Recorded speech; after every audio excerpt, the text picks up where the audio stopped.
Bendito eres tú, Señor Dios nuestro. Gracias te damos, papito, por este tiempo que queremos pasar contigo, deleitarnos en tu palabra, Señor, en tu enseñanza, Yeshua. Gracias porque nos has prometido, Señor, que nos vas a volver a Sion, porque vas a quitar toda tristeza, todo dolor, Señor, todo gemir, y lo vas a convertir en alegría, Padre. Gracias porque nos estás permitiendo ver estos tiempos, Señor, en que pronto ya viene tu venida. Permítenos, Señor, vestirnos de lino fino, blanco resplandeciente, para recibirte, Señor. Gracias te damos, papito. Te pido que pongamos oído atento a tu voz y podamos nosotros aprender tu palabra. Graba en nuestra mente y en nuestro corazón tus mandamientos, Señor, que vamos a aprender este día. Te bendecimos en el nombre y por los méritos de Yeshua. Amén. Amén. Amén. Buenos días, amigos. Gracias por acompañarnos a este estudio matutino de Shabbat, de nuestro día de reposo, en el día 30 de la cuenta del Omer. Bueno, quienes cuentan con nosotros, hay algunos quienes están contando, parece ser que es el día 28, pero bueno, mientras el Señor viene y define la situación real, pues bueno, como niños tratamos de hacer lo mejor posible para agradar al Padre. Finalmente, Él es quien tiene la última palabra y de una o de otra manera, pues todos estamos muy contentos en este proceso, en este camino que vamos rumbo a Shavuot, rumbo a nuestra fiesta, en donde celebramos varios aspectos relacionados con la entrega de la Torá y la forma en cómo Dios haría para que su pueblo la recibiera, no solamente en su mente, sino en el corazón, a través del Espíritu Santo, a través del Ruach HaKodesh. Pues bien, amigos, vamos a estudiar hoy el capítulo 4 del Evangelio, del Éxodo, capítulo 4. Estamos en el estudio de la Torá, en los estudios matutinos. Así que les pido que me acompañen, por favor, ahí al capítulo 4. Y bueno, estamos viendo cómo es que Moisés está recibiendo la instrucción de parte de Dios para liberar a su pueblo. Estamos viendo aspectos bien importantes relacionados con el enviado. Y de la misma manera en cómo en Génesis, en los últimos capítulos, José fue la sombra profética de Yeshua. Con más fuerza vemos aquí en Éxodo cómo es que Moisés está siendo preparado, fue preparado y está recibiendo la instrucción de la misma manera en que Yeshua fue enviado a su pueblo. Solamente que en este caso Moisés se está negando, no quiere recibir esta encomienda, tiene miedo, tiene temor, pues es obvio. Son varios aspectos que en su calidad de hombre no le permiten asimilar con tanta facilidad. Primeramente, pues bueno, recordemos que Moisés tuvo que huir de Egipto porque mató a un egipto por defender a un egipcio, por defender a un hebreo, a alguien de su pueblo. Es el momento cumbre, el momento decisivo en el que Moisés toma la decisión de su identidad. Entonces, una vez que huye de Egipto, pues tiene temor de regresar, no solamente por lo que había sucedido, porque vamos a darnos cuenta que Dios le dice a Moisés que ya puede regresar porque aquellos que pretendían matarlo pues ya habían muerto. Pero eso no se lo dice sino hasta después de que le da la encomienda y de que finalmente tuvo que aceptar el mandato de Dios. Y vamos a ver las señales, unas señales impresionantes que Dios le da a Moisés para manifestar allá en Egipto, a fin de que le creyeran de que él era el enviado. Una vez más, una analogía profética relacionada con Jesucristo acerca de todas las manifestaciones que él hizo y que no le creían. El asunto es que vamos a ver de qué manera cada una de estas tres señales que el Señor le da a Moisés para manifestar en Egipto tiene que ver con Yeshua, y porque estamos hablando de señales que en el hebreo la palabra es moadim, pero o citas, o la palabra en hebreo es ot, pero tiene que ver con citas o tiene que ver con aspectos que están marcados por parte de Dios, como las citas de las fiestas del Eterno.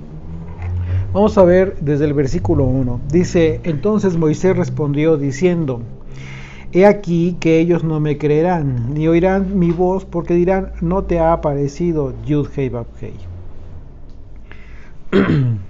La actitud entonces de Moisés vemos que está buscando la forma de no recibir esta encomienda.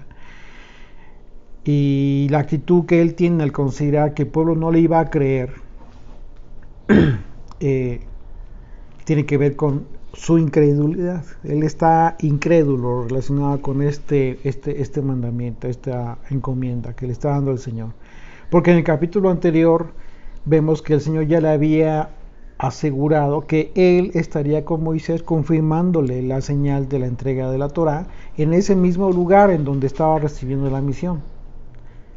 Dice capítulo 3, versículo 11, dice: entonces Moisés respondió a Dios: ¿quién soy yo para que vaya a Faraón y saque de Egipto a los hijos de Israel? Entonces fíjense lo que dice el versículo 12, y él respondió: ve, porque yo estaré contigo. El Señor ya le había dicho que él iba a estar con él. Y esto te será por señal, ¿ok? Es decir, la palabra ot en hebreo, que tiene que ver con una forma de marcar, una bandera, un estandarte, algo que iba a ser marcado en ese lugar. ¿Por qué? Porque justo en ese lugar tenía que recibir la Torá.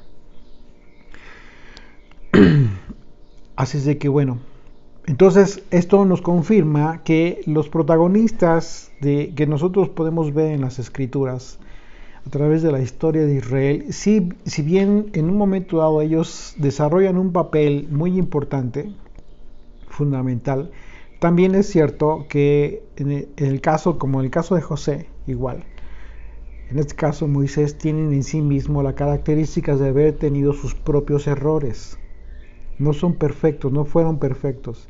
Y eso nos demuestra que quien hace la obra no son en realidad estas personas, por sus propios medios. O sea, ellos son instrumentos solamente.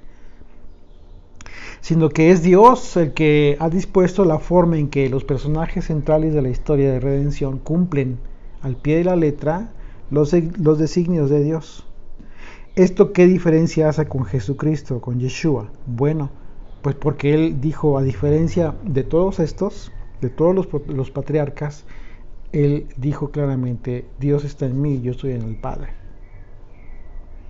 Entonces, sí hay analogías en relación a la forma en que hicieron las cosas y respecto al motivo de su envío. Hay analogías proféticas, por supuesto que sí, pero hay una abismal diferencia en cuanto a la persona. ¿Quién fue Yeshua y quién fue Moisés? Recientemente recordábamos el tema de los principios del judaísmo, en donde se le considera a Moisés como el mayor de todos los profetas y que no ha habido otro mayor que él. Y bueno, esto es una confirmación más de la negación del Hijo de Dios. Un aspecto que resulta muy importante, es que tenemos que ser conscientes de esto, de que en un momento dado la calidad de hombres, a todos, ya sea Moisés, ya sea Abraham, ya sea los profetas, etcétera, todos ellos cumplieron un propósito divino, pero fueron usados por el Señor. Quien puso méritos en estos hombres fue Dios. Así es de que, pues bueno, estamos viendo aquí un error por parte de Moisés porque está manifestando incredulidad. Aunque esa incredulidad sea el móvil en realidad para tratar de evadir esta encomienda. Y el Señor dijo, verso 2, y el Señor dijo, ¿qué es eso que tienes en tu mano? Y él respondió, una vara. Y él dijo, échala en tierra, y él la echó en tierra y se hizo una culebra, y Moisés huía de ella.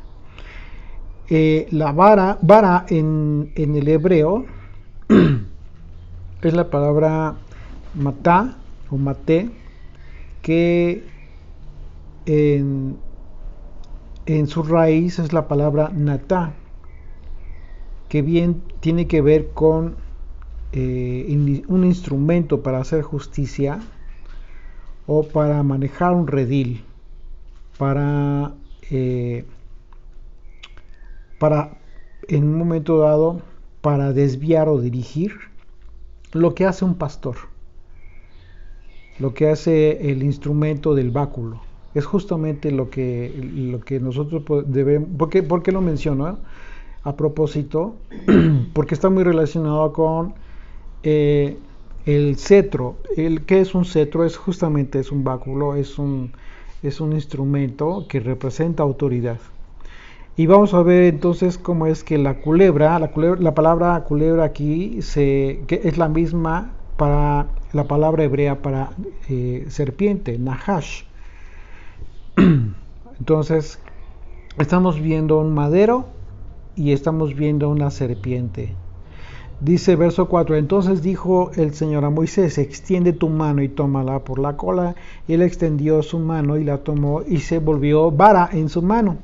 Por esto creerán que se te ha aparecido Yud-Hei Vav-Hei, el Dios de tus padres, el Dios de Abraham, Dios de Isaac y Dios de Jacob. Primeramente, la vara que tenía Moisés representa que Dios usa lo que a él le place para manifestar sus maravillas. Como vemos en el transcurso, vamos a ver en el transcurso del libro de Éxodo y en otros sucesos que resultaron trascendentes en la historia de Israel. Así es de que esto nos indica que no es la vara en sí lo que el hombre en un momento dado tendría que venerar, sino las maravillas de Dios que hizo por medio de la vara. Pues de la misma manera en que el Señor usó esa vara, también usó 5 panes y 2 peces en la mano de un muchacho para alimentar a muchedumbres, y esto para manifestar la gloria en la obra para manifestar la gloria de Dios en la obra de Jesucristo. Entonces, no son los instrumentos, no son los objetos, ni tampoco las personas, una vez más, sino lo que Dios hace a través de. Es lo que nosotros tendríamos que considerar y maravillarnos de todo eso. Por otro lado, el aspecto de la vara representa al Mesías, como ya lo vimos ahí entre la serpiente y la vara, que es un madero. Génesis 49:10. Vamos a ver la profecía de Jacob. Solamente el aspecto que habla del cetro, de lo que les comentaba. El cetro dice, no será quitado, le está diciendo, Jacob está bendiciendo a Judá, y le dice, no será quitado el cetro de Judá. Cetro, la palabra cetro en el hebreo es la palabra shevet, que significa callado o vara, literalmente.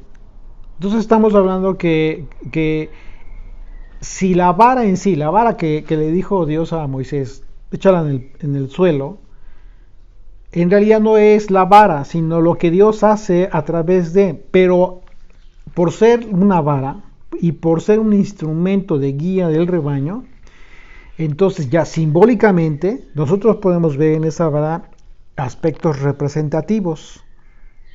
como en el caso del báculo, del cetro, ¿qué representa? Cetro representa autoridad, y lo está diciendo Jacob en su bendición que le está dando a Judá. Dice, no será quitado el cetro de Judá, no será quitada la autoridad de Judá, ni el legislador entre sus pies, hasta que venga Shiloh. Shiloh es un título dado al Mesías, hasta que venga el Mesías, y a él, al Mesías, se congregarán los pueblos. Es decir, que este cetro lo tomaría, ¿quién? El pastor. Estamos viendo una vez más, que regresamos a la palabra vara. Ahora, vamos a Números 24, versículo 17, y vamos a ver la profecía de Balaam, que hace referencia igualmente a este cetro, como una profecía. Dice, lo veré, mas no ahora. 24:17, Números 24:17. Lo veré, mas no ahora, lo miraré, mas no de cerca. Saldrá estrella de Jacob y se levantará cetro en Israel. Se levantará autoridad en Israel y herirá las sienes de Moab y destruirá a todos los hijos de Set. Esta profecía la expresa el profeta Balaam cuando él quería expresar todo lo contrario, no podía. Dios tuvo control incluso de su boca y de su dicho. Así es de que cuando el Señor le dice, échala en tierra a la vara, y él la echó en tierra, se hizo una culebra, vemos en este suceso una referencia al Mesías. Yeshua ocupó el lugar del hombre pecador. Vamos a ver el otro aspecto. Primero el tema de la autoridad. Ahora el aspecto del pecado. ¿Por qué? Porque estamos hablando también de la serpiente, que se convirtió en una serpiente. Dice el pecado, que es entonces el pecado es la naturaleza propia de la Nahash, de la serpiente, ¿ok? O de la culebra, como leemos aquí en la traducción de la Reina Valera. Entonces el pecado fue puesto sobre Yeshua en la cruz. Y en ese sentido, fue como si Yeshua hubiese sido transformado en serpiente para ser castigado como pecador. En lugar nuestro, a pesar de que Él no fue pecador. Él tomó nuestro lugar, a pesar de ser sin pecado. Yeshua cargó con el pecado del mundo, el justo por los injustos.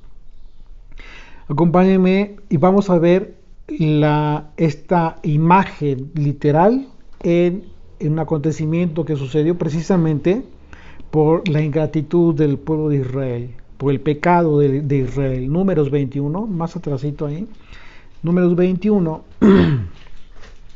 Y vamos a leer del 6 al 9.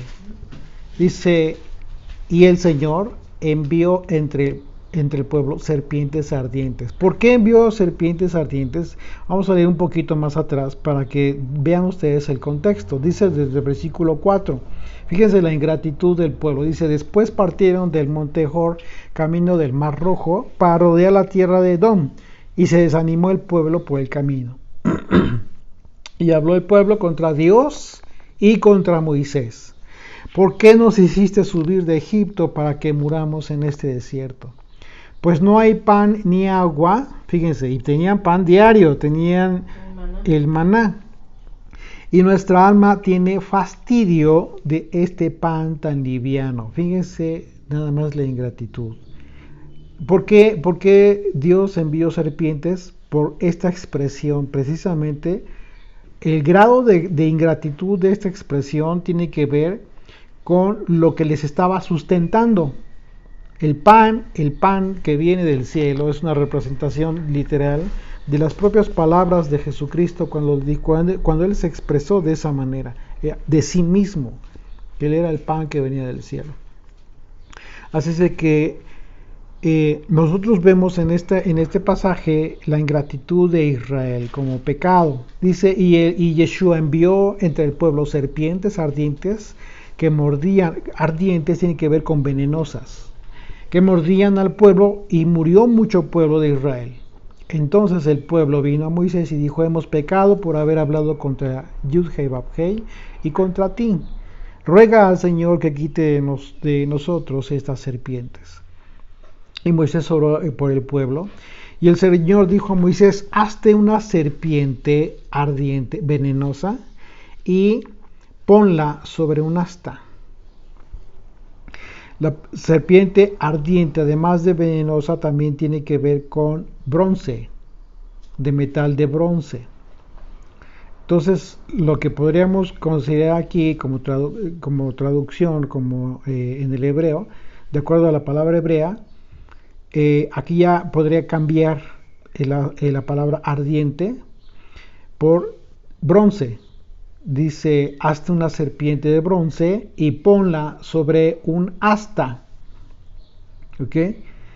La palabra asta tiene que ver con pendón, con incluso con una señal, una vela, una bandera.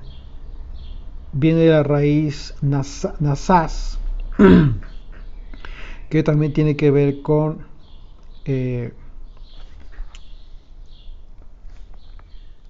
esta idea de algo que brilla, algo como una señal a lo lejos. ¿Ok?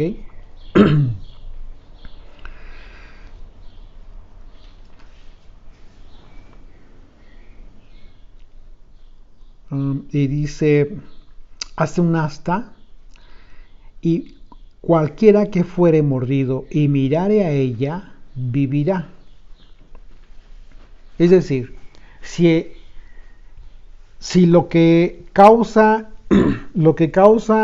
la muerte en el hombre es el pecado, aquí vemos que lo que estaba causando la muerte en el pueblo de Israel era la mordedura de la serpiente venenosa. Pero dice el Señor a Moisés: hazte una bandera, hazte una señal con forma de pecado, con forma de aquello que les está matando, que fue justo la forma en que tomó Jesucristo en la cruz, de maldición, de pecado. Dice: y cualquiera que mirare a ella, vivirá. ¿Qué es lo que pasa cuando tú comienzas a comprender la magnitud de la cruz? Tu vida, por causa de la gratitud, por causa del amor que tú ves reflejado en ese sacrificio, comienza a cambiar. Comienza a transformarse tu vida, porque comienza a venir a tu conciencia la condición en la que te encuentras y la necesidad que tienes a sí mismo de cambiar, de ser una persona diferente, de no mantenerte en esta circunstancia. Y entonces vives. Entonces lo que sucede es justamente lo que dijo Juan capítulo 3, versículos 14 y 15. Dice: y como Moisés levantó la serpiente en el desierto, aquí está, Juan está citando este evento que sucedió en aquel momento. Y como Moisés levantó la serpiente en el desierto, así es necesario que el Hijo del Hombre sea levantado. ¿Para qué? Para que todo aquel que en él cree no se pierda, mas tenga vida eterna. Creer, entonces, ¿qué significa? Lo hemos estado viendo muy reiteradamente en los últimos capítulos de estudio del Evangelio de Juan. ¿Por qué? Porque creer tiene que ver no solamente con que tú creas acá en la mente. Eso no te sirve de nada, eso no te salva de nada, sino que creer tiene que ver con hacer, con vivir conforme a lo que tú dices creer. Entonces, es así como vives. Entonces, esto tiene que ver, cuando dice Juan, para que todo aquel que cree, que en él cree, no se pierda, que no muera, tenga vida eterna. Lo que está sucediendo en el desierto es que lo que tenía que hacer la gente era mirar la serpiente en esa asta y comprender la condición en la que se encontraban, la condición de pecado por la ingratitud, para no morir, Pero una vez que comprendían, entonces eran sanados, vivían. Entonces vemos como una vez más, como es muy reiterado en la Torah, los acontecimientos en lo físico, en lo práctico, que tienen una representación en lo espiritual y hasta la vida eterna en los evangelios, en las palabras de Yeshua y en las cartas.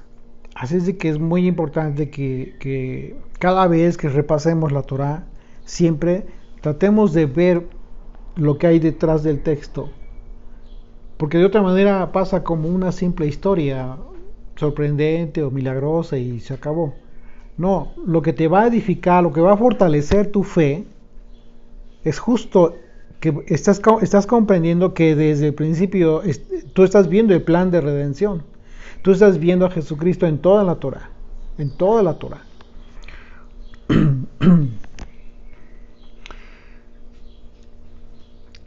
Y el aspecto profético, Isaías 11, versículo 10.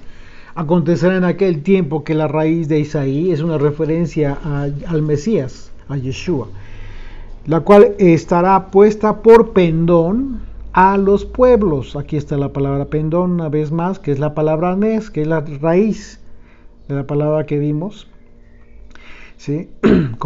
y que tiene que ver con hasta.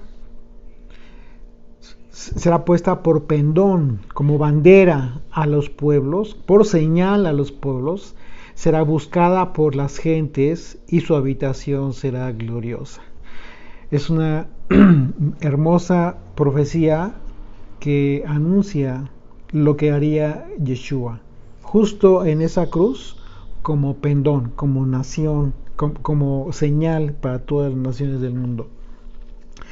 Así es de que y dice el Señor, le dice a Moisés, por esto creerá que se te ha aparecido Yud-Hei Vav-Hei. Como Moisés fue enviado entonces a los hijos de Israel con señales sobrenaturales, así también Yeshua, el Mesías, fue enviado con señales sobrenaturales. Los milagros confirman el mensaje, siempre confirmaron el mensaje del Mesías, de Yeshua. Juan 5, 36, vemos lo que él mismo dijo, dice, mas yo tengo mayor testimonio que el de Juan, hablando de Juan el Bautista, porque las obras que el Padre me dio para que cumpliese las mismas obras que yo hago, dan testimonio de mí, que el Padre me ha enviado. ¿Qué era lo que daba, qué era lo que daba testimonio de que el Padre le envió? Las obras, las maravillas.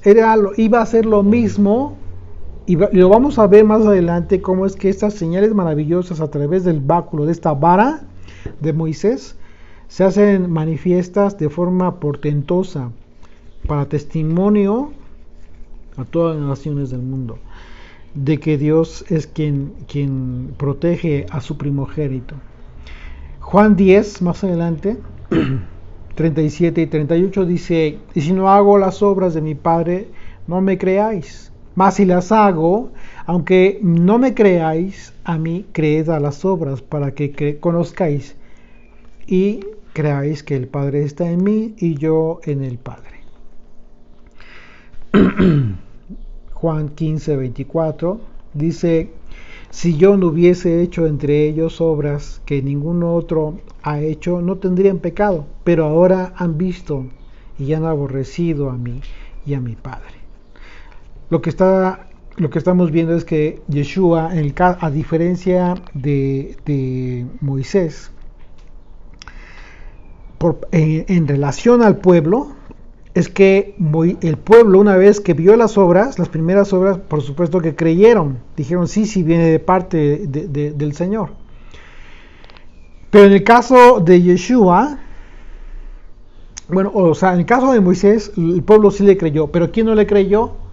No le creyó o no quiso creer Faraón.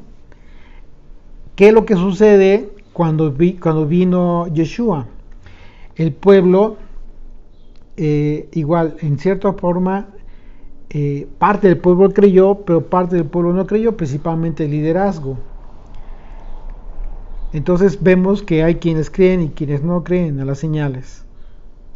de la misma manera en que Moisés, algunos creyeron y otros no, en el caso de Faraón, que representa a muchos, Faraón, ¿por qué? Porque al ser el rey de Egipto, hoy en día representa al mundo.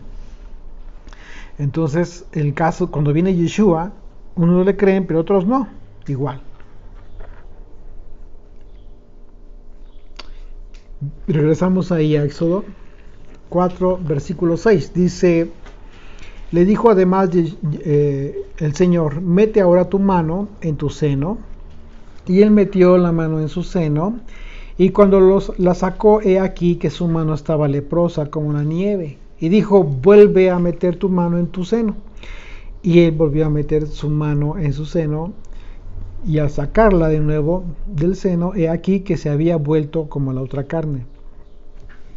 Si aconteciere que no te creyeren ni obedecieren a la voz de la primera señal, creerán a la voz de la postrera. Fíjense en estas palabras, esto es importante entenderlo. Verso 8 una vez más. Si aconteciere que no te creyeren ni obedecieren a la voz de la primera señal, creerán a la voz de la postrera. Y si aún no creyeren a estas dos señales, ni oyeren tu voz, tomarás de las aguas del río y las derramarás en tierra, y se cambiarán aquellas aguas que tomarás del río, y se harán sangre en la tierra. Estamos hablando de dos señales, y recordemos las propias palabras de Moisés más adelante, cuando él le dice al pueblo que profeta como él les levantaría el Señor de entre ellos, de en medio de ellos. Es decir, en este sentido, cuando refiere el Señor a la postrera, está hablando de la segunda señal, de la segunda profecía hecha persona en Jesucristo. Pero después en el versículo 9 habla de una tercera. Bien, entonces estamos viendo que son tres señales, ¿ok? Justo como lo está viendo, primero la vara, después la lepra, en la mano del seno y la lepra, que tiene que ver con el corazón, la mano en el corazón, y después la sangre en las aguas.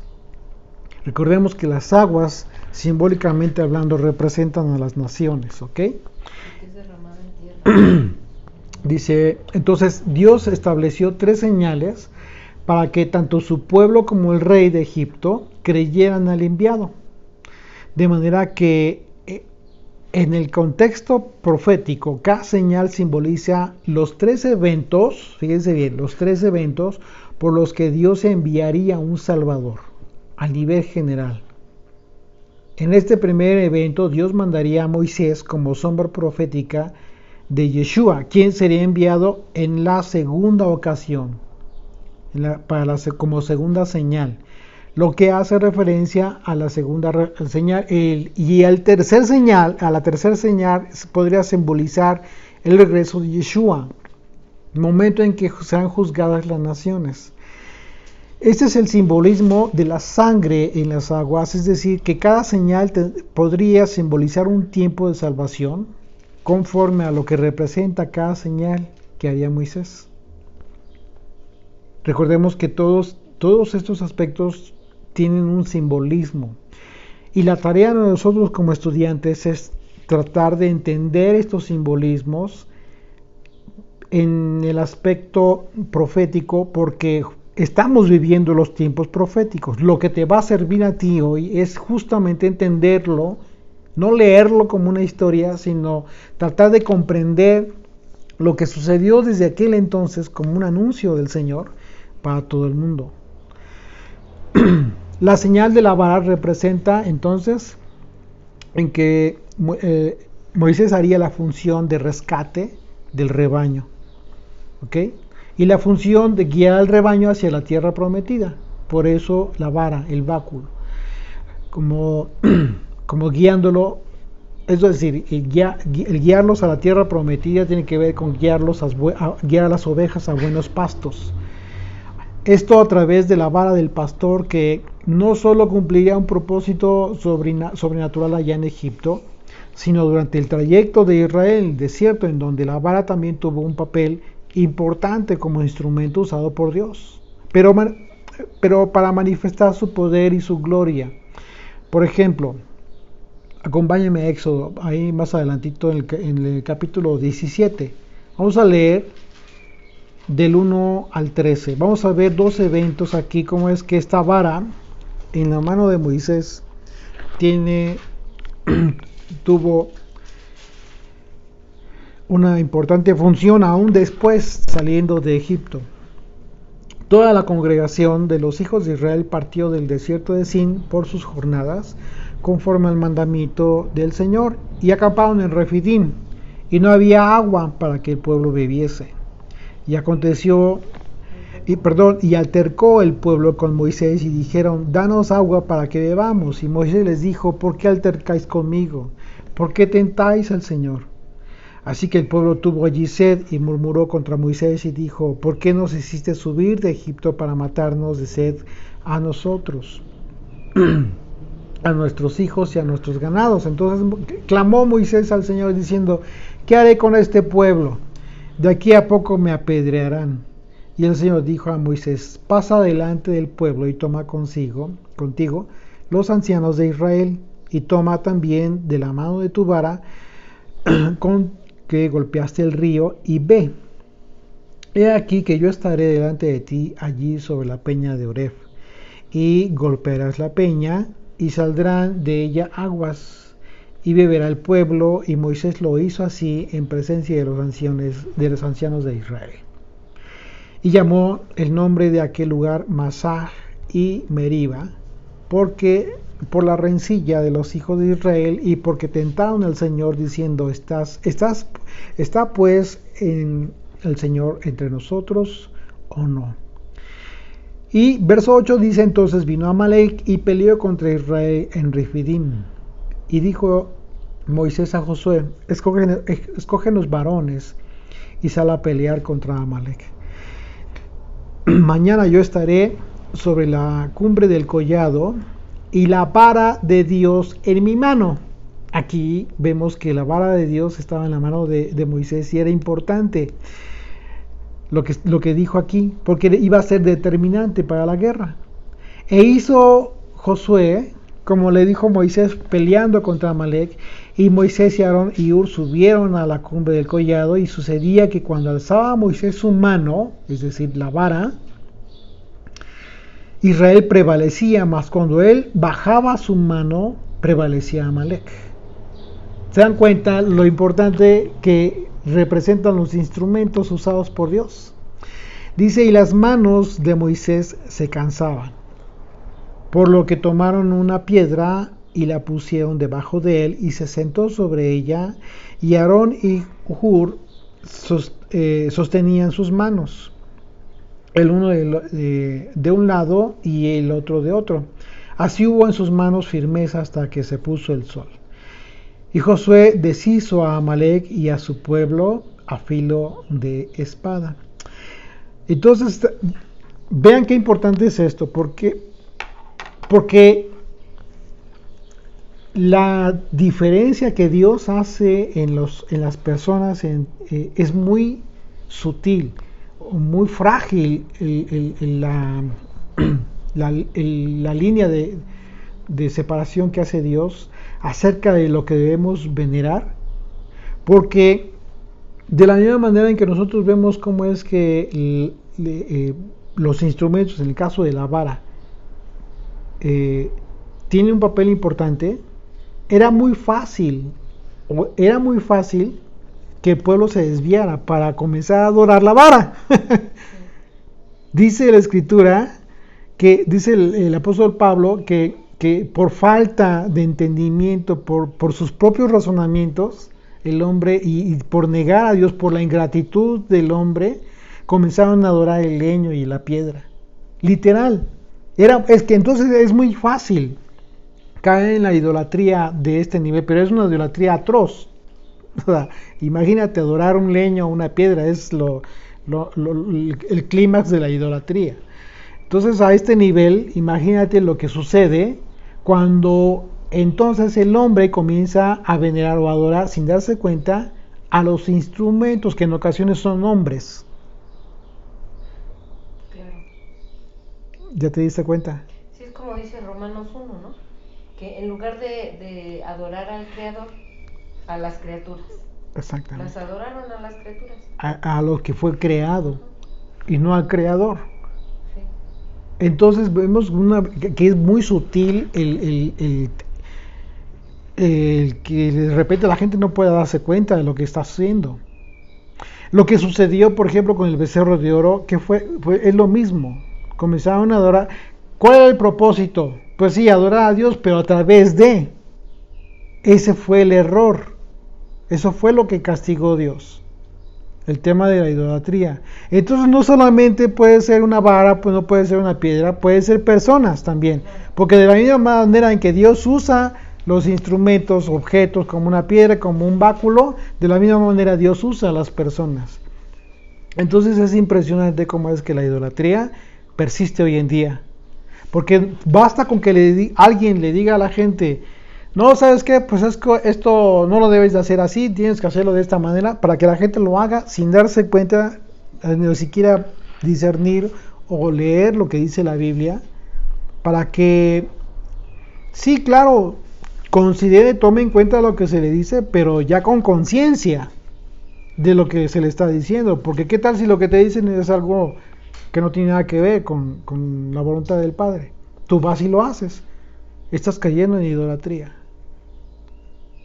¿Qué es lo que sucede, por ejemplo, hoy en día? Que mucha gente dice creer en Jesucristo, en el Hijo de Dios, pero le dijeron, e incluso muchos estuvimos en ese error, que nos dijeron, pues es que la fiesta del Eterno la tienes que celebrar de esta manera y tienes que hacer todo esto y esto y esto y esto, y vas y lo haces. Pero resulta que cuando empezaste a estudiar la Biblia, no dice nada de eso, y te preguntabas, bueno, ¿y eso de dónde salió? Ah, pues de mandamiento de hombres. Cuando Dios prometió que restauraría todas las cosas en el tiempo del fin, y habla de Jerusalén, y que quitaría toda la idolatría, no solamente está hablando de la idolatría que hay por parte de la Iglesia Católica en todo Israel, en todas las iglesias que hay en Israel, incluso en el mismo Jerusalén, sino del propio pueblo. Ellos veneran a Moisés de una forma quizás equivocada, porque una cosa es que se le considere, por supuesto, como un papel súper importantísimo que tuvo en la historia de Israel, de la salvación, de la redención, como instrumento de Dios, pero no por sus propias obras, por sus propios méritos, perdón. No fue por sus propios méritos. Y es ahí donde el hombre se equivoca. Perdón.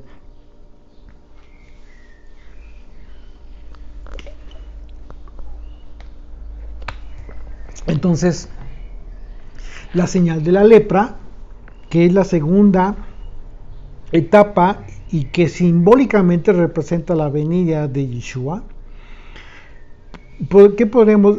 Y hay algo interesante, fíjate, porque tradicionalmente al Mesías, al primer Mesías, al Ben Yosef, al hijo de José, al que tenía que morir de acuerdo a la profecía de Isaías capítulo 53, se le conoció como el Mesías leproso. Dios le dijo a Moisés que metiera su mano en su seno, lo que implicó que pusiera su mano ¿dónde? En su corazón. Sobre su corazón. Así, exactamente. Esta señal dejó ver la condición en que se encontraría el pueblo de Dios en el tiempo de su primera venida, la primera venida de Yeshua.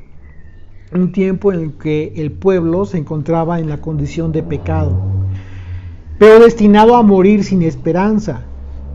De la misma manera en que la enfermedad, como el cáncer, suele ser una enfermedad de muerte.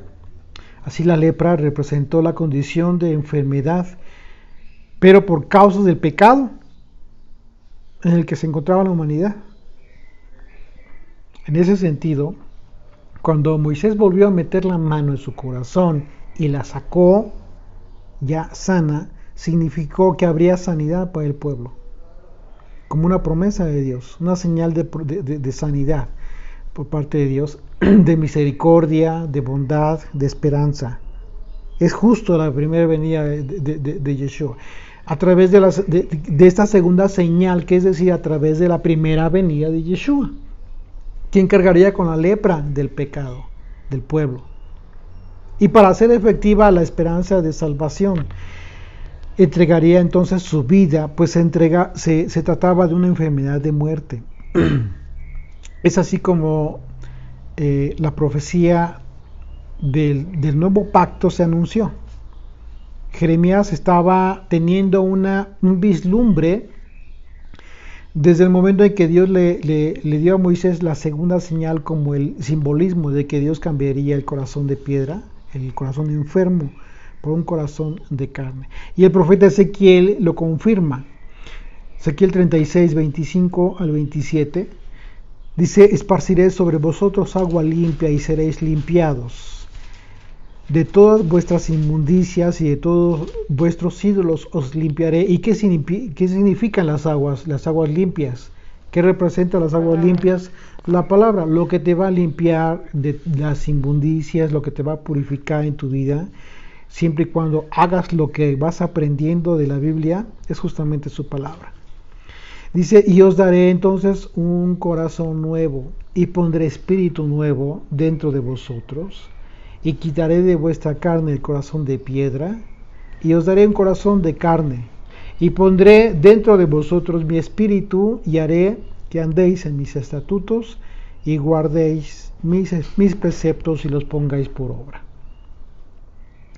Así es de que esto es lo que representaría la segunda señal. La tercera señal era simplemente una señal de juicio. Las aguas limpias y puras fueron hechas sangre en un momento dado. Recordemos que una de las plagas tremendas fue precisamente esa, que las aguas del río Nilo, las aguas de todo Egipto serían sangre, se convertirían en sangre. Y esto representa juicio, el juicio de Dios a las naciones del mundo. Este juicio representado en esta tercera señal representa la segunda venida de Yeshua, es decir, ya la tercera señal, pero la segunda venida de Yeshua, el regreso ya no como cordero, sino como león. Aquel que no cree en las dos señales que el Padre ha dado acerca del Mesías y resiste a Yeshua en su segunda venida, sufrirá la muerte. Acompáñenme por favor al libro de Apocalipsis, capítulo 16.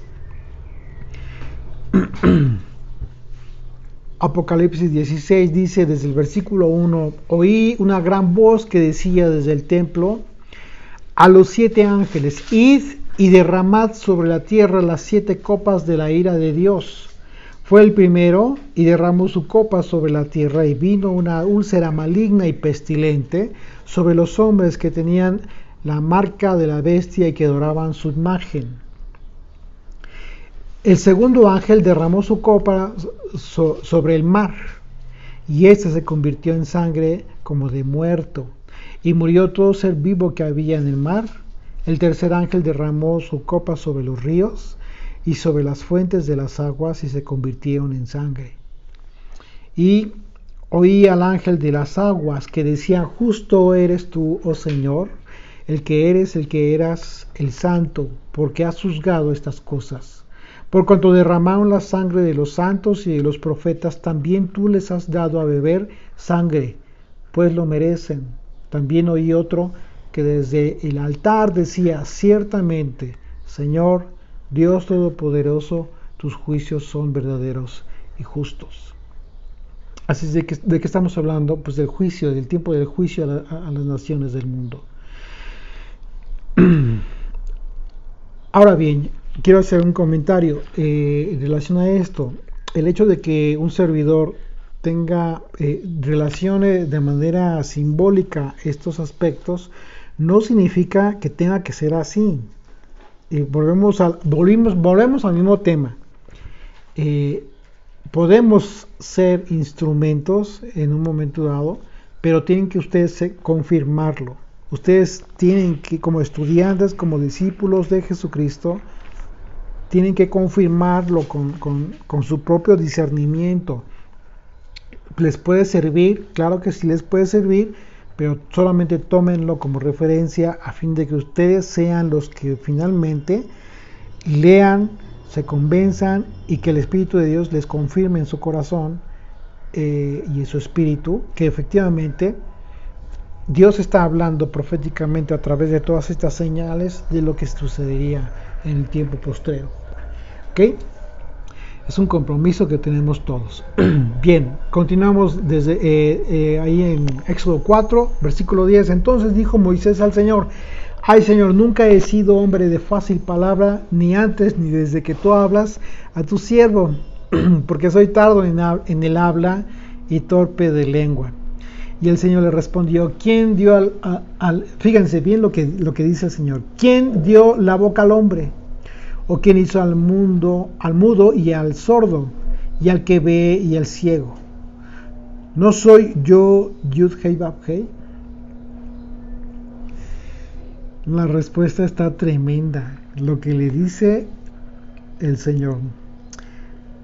Saber que Dios es el que le dio la boca al hombre y también él hizo al mudo y al sordo, al que ve y al ciego, nos debe dar la convicción de que efectivamente no existe nada que esté fuera de su soberanía y potestad. Y de que en muchos de los casos Dios permite muchas cosas precisamente para manifestar su gloria y su poder, como en muchos eventos de los evangelios en donde Yeshua llevaba a cabo actos de sanidad y liberación de demonios, precisamente para testimonio de que Dios es el que hace todas estas cosas. Hoy en día, por ejemplo, actualmente estamos en el mes de mayo del 2020, digo a propósito de la fecha porque queda grabado, en donde estamos viviendo una pandemia mundial. La generación de nosotros no había vivido una cosa así. De manera que es impresionante, pero debemos de tener mucho cuidado. Hay mucha información en donde la gente se está levantando a hablar, diciendo y adjudicando todo esto en su totalidad al plan del antimesías, al plan de aquello del hombre, por parte del hombre, este movimiento, ¿cómo le llaman? el nuevo orden mundial. O sea, tantas cosas que la gente se está espantando y se está olvidando de lo más importante.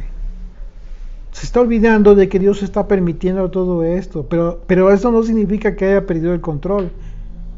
Porque al que tú tengas miedo y entres en zozobra y entres en una especie de paranoia, pues únicamente refleja la debilidad de tu fe.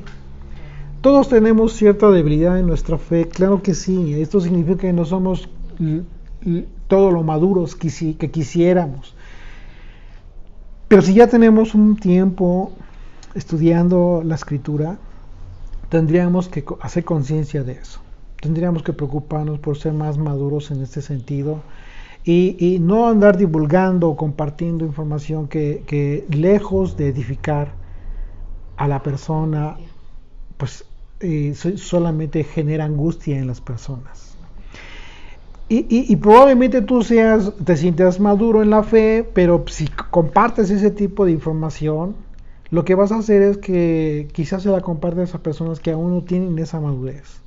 Entonces, recuerda las palabras del apóstol Pablo, porque él mismo, siendo quien era, él mismo dijo, todo me es lícito, pero no todo conviene. ¿Por qué no conviene? Porque hay gente que pudiera ser perjudicada en su fe. Si son débiles, imagínate, esta situación los puede perjudicar. La verdad de las cosas es que Dios tiene control sobre esta pandemia, por supuesto que sí. Y no todos los que están muriendo, tú puedes decir que significa que son los injustos o son los superpecadores y que por eso murieron. De ninguna manera. ¿Por qué? Porque de la misma manera en que muchos murieron por causa de esta enfermedad, de la misma manera, y que Dios lo permite, de la misma manera Dios permite que un recién nacido parta con Él. Y en eso hay potestad.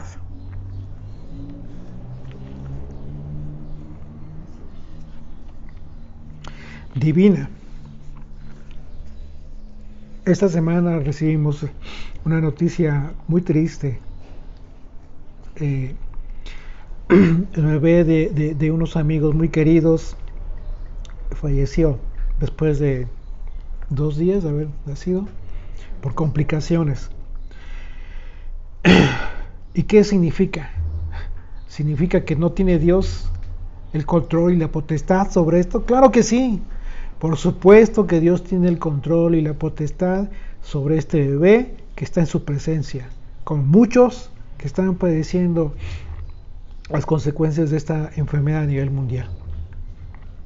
No perdamos piso. Y si nos decimos o nos sentimos fuertes en la fe, expresémoslo en lo que hacemos, en lo que hablamos. Porque de otra manera, pues simple y sencillamente le damos el crédito a quien no lo tiene. Así es de que toca a los hijos de Israel actuar en consecuencia al ver todas estas cosas, sabiendo que en Dios no hay injusticia, sino poder y gloria. Y nos toca tener conciencia y convicción de que la creación de Dios aguarda la manifestación de los hijos de Israel. Justo, precisamente Dios permite todas estas cosas. Sí. Y nuestra actitud frente a esta circunstancia, ¿no? ¿Cómo debe de ser? Porque hay una diferencia entre los hijos de Dios, los que somos hijos de Dios, hijos del pacto, y la diferencia entre el mundo, ¿no? Por ejemplo, cuando nos presentamos ante una muerte, como dices, ¿no? La partida de un ser querido, ahí se ve la diferencia siempre. Los del mundo siempre están inconsolables, siempre están llenos de angustia, de pesar, pero ¿qué es lo que hacen los hijos de Dios? Siempre tienen la esperanza puesta en el Señor, en que en algún momento nos vamos a juntar, los vamos a volver a ver, ¿no? Y entonces nuestra actitud ante esta circunstancia en la que vivimos de la pandemia, pues debe de ser de confianza, porque hay mucha gente angustiada a pesar de que creen en la palabra, creen en el Señor, pero debemos nosotros de confiar en el Señor, tener puesta la esperanza y de decir, bueno, Señor, si es que tú permites que yo me enferme, pues es tu voluntad y bueno, seré de los que nos vamos a reunir antes con él, ¿no? Antes de que él venga. Entonces, nuestra confianza puesta en el Señor, pero en certidumbre, no en angustia y estar compartiendo cosas, claro, que solamente angustian a la gente, ¿no? Sí, hay que tener mucha responsabilidad en esto que hacemos. ¿Por qué? Porque de la misma manera que mucha gente está enfermando y parte de este mundo, también muchas personas que se están enfermando son librados de la muerte. Dios es quien tiene el control de todo esto. Y como decían que pues solamente los viejitos, pues no es cierto. Jóvenes se han estado enfermando y muchas personas, gracias a Dios, están librando la enfermedad también. Pero bueno, sigamos cuidándonos tanto físicamente como en el espíritu. Entonces vemos cómo es que Dios le dijo a Moisés lo que haría con él, lo que haría con Yeshua en su momento. Porque al decirle a Moisés que él estaría con su boca, es exactamente lo mismo que confirmó Yeshua al decir que las palabras que él hablaba no eran de él, sino del Padre. Juan 12:49 dice, porque yo no he hablado por mi propia cuenta, el Padre que me envió, el que me dio mandamiento de lo que he de decir y de lo que he de hablar. Así es de que él iba a hacer lo mismo Yeshua, lo mismo que Moisés. En ese sentido, esta manifestación de Dios acerca de que Él es el que le dio la boca al hombre y también el que hizo al mudo y al sordo, al que ve y al ciego, a un hijo de Israel, nos enseña que siempre debemos considerar que en todo y por todo Dios es bueno, en todo. ¿Quieres leer el Salmo 73?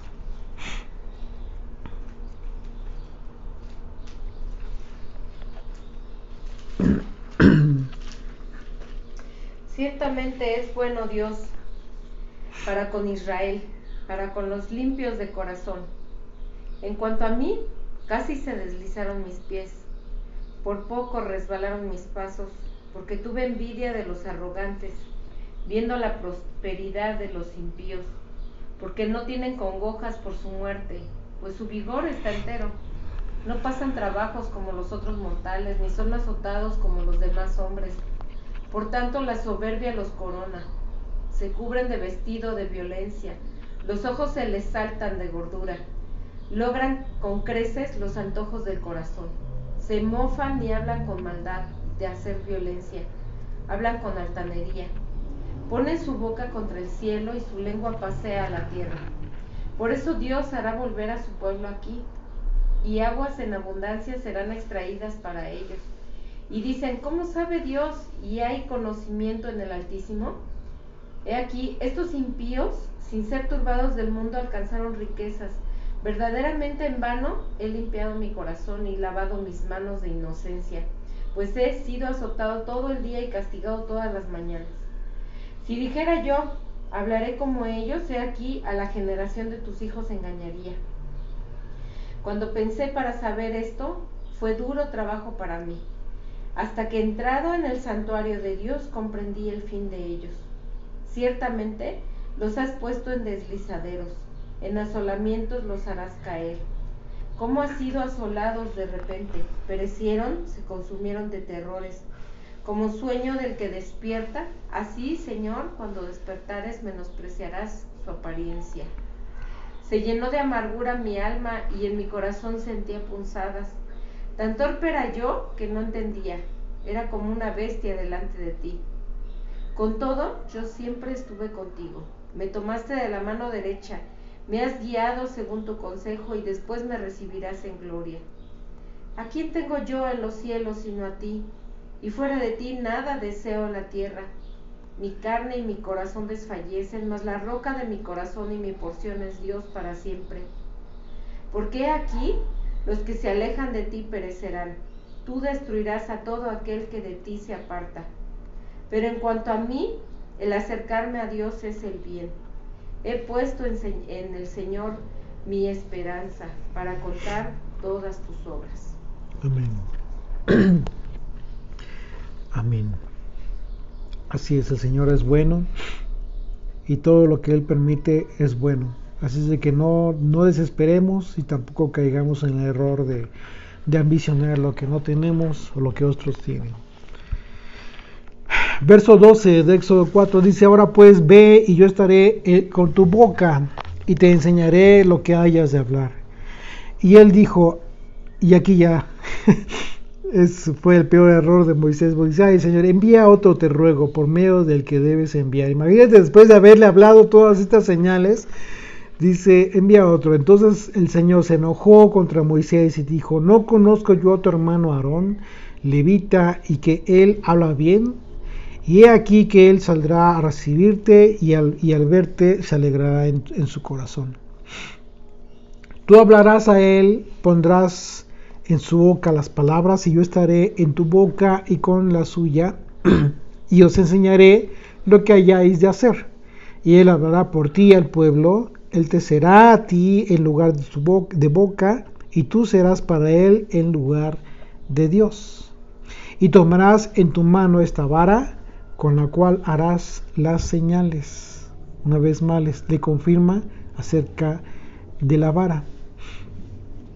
Entonces, considerando algunos episodios en el proceso de la incursión, curso sobre el desierto,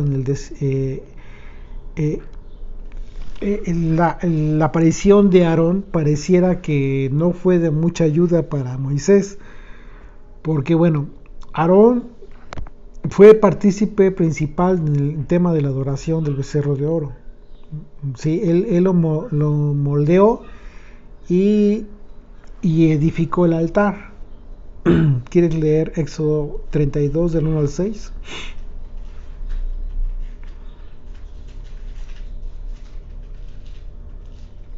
Viendo el pueblo que Moisés tardaba en descender del monte, se acercaron entonces a Aarón y le dijeron: levántate, haznos dioses que vayan delante de nosotros, porque a este Moisés, el varón que nos sacó de la tierra de Egipto, no sabemos qué le haya acontecido. Y Aarón les dijo: apartad los zarcillos de oro que están en las orejas de vuestras mujeres y de vuestros hijos y de vuestras hijas, y traédmelos. Entonces todo el pueblo apartó los zarcillos de oro que tenían en sus orejas y los trajo a Aarón. Y él los tomó de las manos de ellos y les dio forma con buril, e hizo de ellos un becerro de fundición. Entonces dijeron: Israel, estos son tus dioses que te sacaron de la tierra de Egipto. ¿Sigo? Es el 6. Y viendo esto, Aarón edificó un altar delante del becerro y pregonó a Aarón y dijo: mañana será fiesta para el Señor. Y al día siguiente madrugaron y ofrecieron holocaustos, presentaron ofrendas de paz, y se sentó el pueblo a comer y a beber, y se levantó a regocijarse. Así es. Entonces, y otro evento, por ejemplo, el caso de los hijos de Aarón, vemos cómo se describe en el capítulo 10 de Levítico, que los hijos de Aarón entraron a ofrecer fuego extraño al Señor. Nadab y Abiú fueron exterminados, quemados por el Señor precisamente por esto. Y enseguida se da la instrucción, Dios le da instrucción de que ninguno que fuera a entrar al tabernáculo debería tomar sidra o alguna bebida. ¿Para qué? Con el propósito de que pudieran discernir entre lo santo y lo profano. Así es que pues los descendientes de Aarón fueron exterminados. Estos dos hijos fueron exterminados por el Señor. Y otro caso, el caso en que Aarón junto con Miriam estaban llevando a cabo una especie de motín. Vamos a Números, capítulo 12, por favor, acompáñenme ahí en Números 12. Vamos a ver del versículo 1 al 8.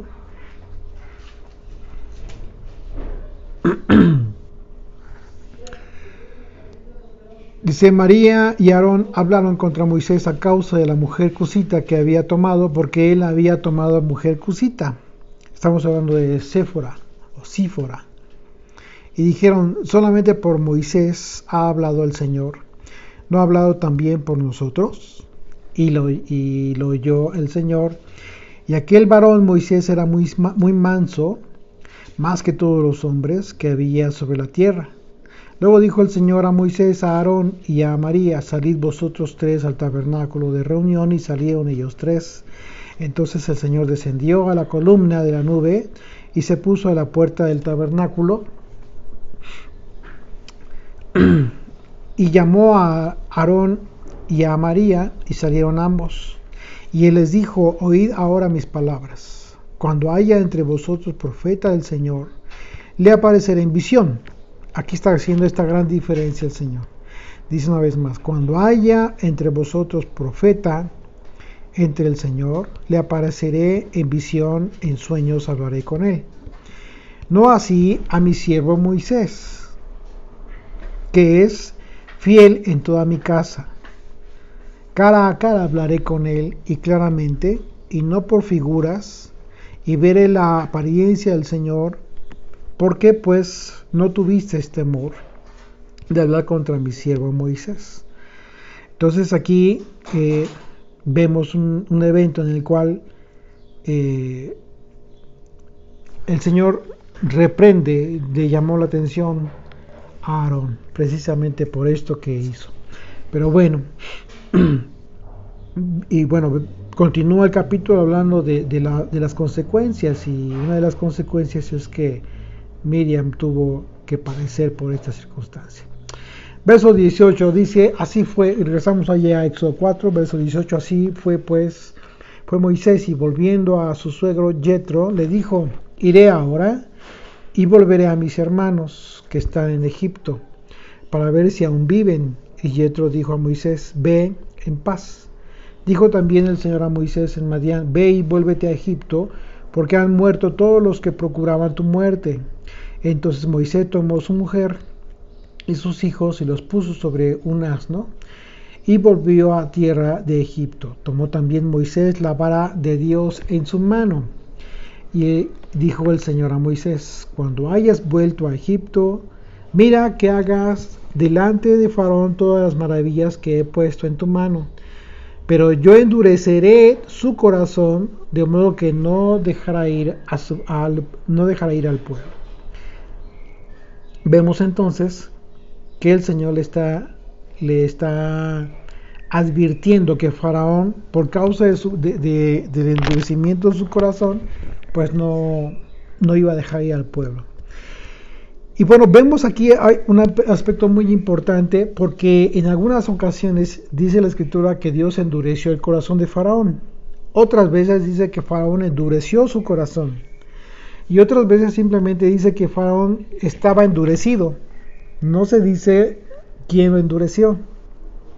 Pero en este último caso, de acuerdo a la palabra hebrea, se entiende que el corazón de Faraón fue endurecido simplemente por consecuencia de la misma condición en que se encontraba. Podríamos decir que Faraón endureció su corazón por causa de la predisposición que ya tenía. Y es en base a ello que Dios solo afirmó la condición del corazón de Faraón, de manera que siempre que Dios endurecía el corazón de Faraón, Él nunca lo hacía en contra de la voluntad de Faraón. Esto es lo mismo que pasa con todo aquel que en su corazón tiene ya una predisposición para cierta conducta. Por eso Yeshua enseñó que lo que contamina al hombre no es lo que entra por la boca, sino lo que sale del corazón. O sea, ¿cómo está tu corazón? ¿Has cuidado tu corazón o has descuidado tu corazón? Vamos a Mateo 15, 17 al 20, dice, no entendéis que todo lo que entra en la boca, el Señor les está diciendo a sus discípulos, hablando, porque estaba ya aclarando el tema de la tradición del lavado de manos, de que esto no era la ley de Dios, sino era la ley del hombre, esto que en hebreo le llaman Netilat Yadayim, que tiene que ver precisamente con un acto ritual, con el cual el pueblo judío siempre ha considerado que se contamina, pero las palabras de Yeshua una vez más trascienden todo el aspecto material del hombre y se enfocan en la vida eterna, lo que va a trasladar al hombre a la vida eterna. Dice, ¿no entendéis que todo lo que entra en la boca va al vientre y es echado en la letrina? Pero lo que sale de la boca del corazón sale, y esto contamina al hombre. Porque del corazón salen los malos pensamientos, los homicidios, los adulterios, las fornicaciones, los hurtos, los falsos testimonios, las blasfemias. Estas cosas son las que contaminan al hombre. Pero el comer con las manos sin lavar no contamina al hombre. No está hablando de un acto de limpieza, sino del tema ritual, Netilat Yadayim, que en el hebreo aún todavía se practica en el pueblo judío como una ley. Y esto lo expresa Yeshua precisamente para aclarar, porque le estaban reclamando a los judíos desde aquel entonces que sus discípulos no llevaban a cabo este ritual religioso como una especie de mandamiento. Yeshua siempre fue en contra de todas estas prácticas tradicionales. Entonces, cuando Dios endureció, Él permitió al corazón de Faraón hacer lo que Faraón quería hacer. Simplemente Dios entregó al Faraón a su propia concupiscencia, ya lo que él traía. Vamos a Santiago 1, del 12 a 15, dice: bienaventurado el varón que soporta la tentación, porque cuando haya resistido la prueba, recibirá la corona de vida que Dios ha prometido a los que le aman. Cuando alguno es tentado, no diga que es tentado de parte de Dios, porque Dios no puede ser tentado por el mal, ni él tienta a nadie, sino que cada uno es tentado cuando de su propia concupiscencia es atraído y seducido. Entonces la concupiscencia, después que ha concebido, da a luz el pecado. Y el pecado, siendo consumado, da a luz la muerte. Faraón estaba entonces contaminado en su corazón por la propia condición en que se encontraba. Y esa es la razón por la que Dios le dijo a Moisés que no dejaría ir al pueblo. Ya le había advertido, pero ya le había advertido la condición en la que ya se encontraba, ya predispuesta. Faraón. ¿Okay? De tal manera que cuando dice la Escritura que Dios endureció el corazón, simplemente lo afirma. Ya lo afirma. Es decir, todos tenemos una oportunidad. ¿Ok? De acuerdo a tu condición, tu concupiscencia, puedes resistir la tentación para no caer en pecado. Pero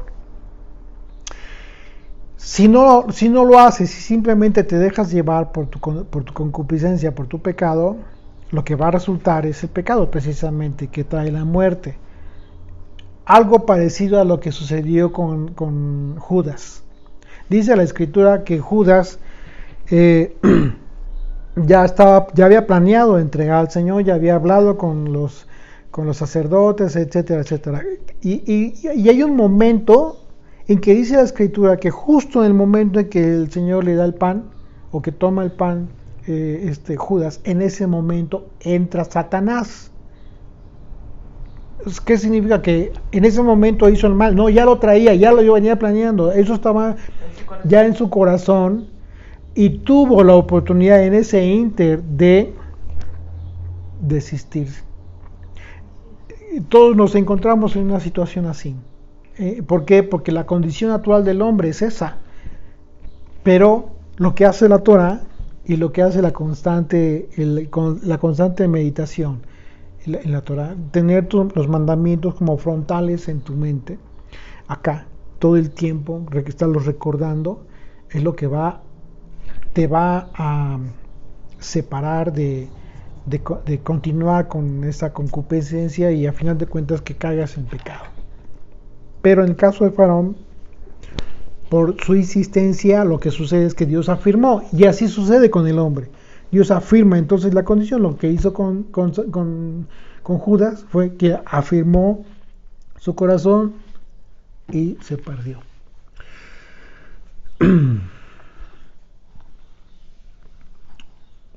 Dice verso 22, y dirás a Faraón: el Señor ha dicho así, Israel es mi hijo, mi primogénito. Aquí ya te das cuenta cómo es que el Señor ama a Israel, al referirse a Israel como su primogénito. Ya te he dicho que dejes ir a mi hijo para que me sirva, mas no has querido dejarlo ir. He aquí, yo voy a matar a tu hijo, tu primogénito. Aquí ya el Señor le está advirtiendo lo que sucedería como la plaga final, la muerte de los primogénitos de Egipto, que es justo el momento en donde converge la liberación por causa del sacrificio, de la sangre del cordero sacrificado, que como simbología, como analogía profética del sacrificio de Yeshua, que lo hemos estudiado, lo hemos visto ya en la fiesta de la Pascua. Verso 24, y aconteció en el camino que en una posada el Señor le salió al encuentro y quiso matarlo a Moisés. Entonces se fuera, tomó un pedernal afilado, una piedra afilada, y cortó el prepucio de su hijo y lo echó a sus pies, diciendo: a la verdad, tú es un esposo de sangre. Aquí salió la muel. Imagínate. Ahora ya, por causa de la dichosa enseñanza tradicional del pueblo judío, ahora el pueblo cristiano anda hablando de que para que tú te circuncides tienes que ir con un moel. Dime tú ¿dónde está la coherencia de lo que hizo Séfora? Entonces, pues no fue una circuncisión apta, porque pues fue una mujer para empezar, y lo hizo con una piedra. ¿Cómo Dios ridiculiza y avergüenza a la necedad del hombre? ¿Que no es claro? ¿Que no es claro el propósito de la circuncisión? Por causa de esto fue salvada la vida de Moisés. Por causa de lo que hizo esta mujer. Y muchos preocupados porque el Moel, y que solamente el Moel tiene las facultades por parte de... ¿Quién dijo eso? Pero ahora son Moeles, pues cualquier médico, ¿no? De las raíces hebreas, porque cuando realmente es alguien en el judaísmo, un Moel es una persona pues preparada, totalmente en la Torah, que sigue la tradición oral, que es observante de la tradición oral, y que, pero la tradición oral, no solamente la ley de Moisés. Así es de que no tiene nada que ver ese tema del Moel, sino que en realidad para los que creemos en Jesucristo aquí estamos viendo un aspecto importantísimo que no puedes dejar de ver, y si no coincides conmigo pues búscalo de otra forma, pero tienes que ver lo que hay detrás del texto. Es impresionante la forma en cómo Dios hace las cosas.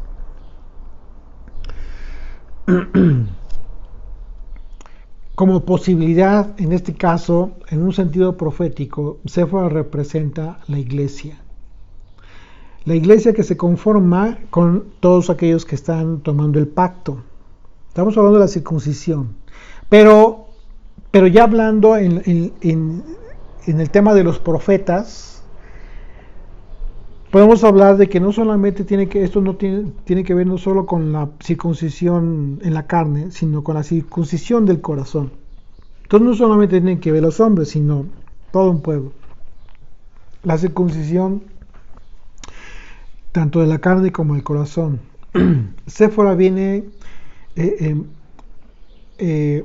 ella cuando hace esto menciona que por causa de la circuncisión, ¿sí? Es decir, el pueblo que es circuncidado está condenado a morir por causa de la circuncisión, de la incircuncisión, como iba a morir Moisés. Aquel que se dice pueblo, y que realmente no está circuncidado, está condenado a morir. Si Dios iba a matar a Moisés porque su hijo no estaba circuncidado, imagínate lo que va a suceder hoy en día. La circuncisión del corazón y de la carne tiene que ver precisamente con esto. Ahora ven, por haber circuncidado, ¿sí? Las personas que están entrando al pacto, en caso de los hombres, se circuncidan. Sin embargo, en el caso de las mujeres, no podemos hablar de una circuncisión física, tiene que haber una circuncisión en la carne. Séfora, en su expresión, está representando a la iglesia de Yeshua, a la iglesia de Jesucristo, por causa de la sangre derramada en la cruz. Son dos aspectos. La sangre derramada por causa de la circuncisión, la sangre natural, pero la sangre también, la sangre que te da vida, la sangre derramada en la cruz. Si nosotros lo vemos a Séfora como representante o representando aquí a la iglesia de Yeshua, el cuerpo de Yeshua, que es por quien muere el Señor, lo que está sucediendo es que vemos entonces en todos aquellos que están entrando al pacto de una forma fidedigna una circuncisión en el corazón por causa del Espíritu de Dios, porque esa no la genera, no la provoca ningún hombre. Tú tomas la decisión y en el caso de los hombres van y se circuncidan. En el caso de la mujer simplemente comienza a obedecer la Torah, hacen su bautizo, etcétera, en el nombre de Yeshua, y comienzan a vivir en consecuencia, pero la circuncisión en el corazón es la que hace el Espíritu de Dios, que es quien comienza a transformar la vida de las personas. Así es de que, de la misma manera, igual que Séfora, Cusita, una mujer extranjera, nosotros también fuimos extranjeros, pero después nos unimos a la nación de Israel. Yeshua es nuestro esposo de sangre, y a nosotros, que somos su iglesia por causa de la circuncisión. Acompáñenme a Colosenses 2. Dice, Colosenses 2, versículo 11, dice, en él también fuisteis circuncidados, con circuncisión no hecha a mano, al echar de vosotros el cuerpo pecaminoso carnal en la circuncisión del Mesías. Así es de que nosotros aquí podemos ver la expresión de Séfora, decir, esposo de sangre a causa de la circuncisión. Se convergen dos aspectos. El mandamiento que representa, el mandamiento de la circuncisión, que representa toda la ley de Moisés, dada a Moisés para transmitir al pueblo, pero también dice, esposo me eres, ¿sí? Por causa de la circuncisión que es generada. Esta circuncisión en el corazón es generada cuando tú miras la cruz, comprendes lo que hizo Jesucristo en la cruz. Una vez más, derramamiento de sangre, que es para salvación de la iglesia. Y verso 27 decía, y el Señor dijo a Aarón, ve a recibir a Moisés al desierto. Y él fue y lo encontró en el monte de Dios y le besó. Y entonces contó Moisés a Aarón todas las palabras del Señor que le enviaba y todas las señales que le había dado. Y fueron Moisés y Aarón y reunieron a todos los ancianos de los hijos de Israel. Y habló a Aarón acerca de todas las cosas que el Señor había dicho a Moisés, e hizo las señales delante de los ojos del pueblo. Y el pueblo creyó, y oyendo que el Señor había visitado a los hijos de Israel, y que había visto su aflicción, se inclinaron y adoraron. Agradecieron al Señor por haber enviado a un libertador. Vamos a ver. Bendito seas tú, Señor. Gracias te damos, papito, por este estudio tan hermoso que hemos tenido, mi Dios. Queremos pedirte perdón si en algún momento, Señor, hemos tenido ingratitud delante de ti, manifestando cosas contrarias, Padre eterno, a tus milagros, a tu bondad que siempre nos muestras, Señor. Gracias te damos. Queremos agradecerte siempre, Señor, en nuestra vida, el hecho de que tú nos hayas salvado, que nos hayas permitido entender, Señor, esta palabra, que nos hayas permitido entender que debemos entrar al pacto si nos decimos pueblo tuyo, Señor. Te pido que sigas circuncidándonos, Señor, nuestras mentes, nuestros corazones, Padre, para a fin de entender tu palabra y obedecerla, mi Dios, llevarla a efecto a nuestras vidas, en obediencia, Señor, a ti, que es el servicio que tú pides, Señor, que es la adoración pura, Señor, que tú pides.